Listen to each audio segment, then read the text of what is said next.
కనబడట్లేదంటే హే, ఇదేంటి ఇక్కడ ఉంది? ఇది నేను కంటెంట్ రైటింగ్ రాసుకునే బుక్ కదా. వెయిట్, ఇది నా రైటింగ్ కాదు, ఇది ఏదో లెటర్లా ఉంది. హాయ్, నేనెవరో చెప్పే ముందు నీకు విషయం చెప్పాలి. Happy friendship day. నీకు తెలియకుండా నీ రూమ్ లో 6 months నుంచి ఉంటున్నా. అఫ్ కోర్స్ నీకు తెలుసు, బట్ పట్టించుకోలేదు. ఎందుకంటే నీ బాధలు నీవి. నిన్ను పట్టించుకొని వాళ్ళ కోసం ప్రయాసపడుతుంటావుగా ప్రతిరోజు. నువ్వు కలలు కన నీ జీవితం కోసం కష్టపడుతుంటావుగా ప్రతి క్షణం. నీ దగ్గరకు అవసరానికి మాత్రమే అందరూ వస్తారని తెలిసినా ఆసరాగా ఉండటంలో బిజీ కదా నువ్వు. ఎన్నిసార్లు నీ రూమ్ లో చీకట్లో ఒంటరిగా ఎవరూ లేరనుకొని నీ బాధ నువ్వు చెప్పుకుంటుంటే సైలెంట్ గా నేను విన్నాను. నువ్వు ఎంత మంచోడు అంటే ఎలుక రూమ్ లో ఉంటే అది బట్టలు కొరికితే ఎవరైనా మందు పెడతారు. బట్ నువ్వు డిఫరెంట్ అయ్యా. సైలెంట్ గా ఆ విషయాన్ని కూడా వదిలేసావు. అందుకే నీ బట్టల జోలికి మరి పోలేదు నేను. నీ కన్నీళ్ళని చూసాను, నీ కష్టాలను విన్నాను.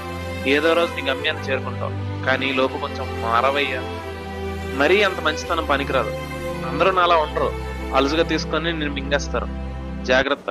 ఇంతకీ నేను ఎవరో చెప్పలేదు కదా. నీ రూమ్ లో 6 నెలలుగా ఉంటాను నెలకని. Happy friendship day. ఇట్లు నీ అన్అఫిషియల్ రూమ్మేట్. ఉషస్సు ఎంత ఊపిరిచ్చి పెంచిన కాంతి చుక్కవో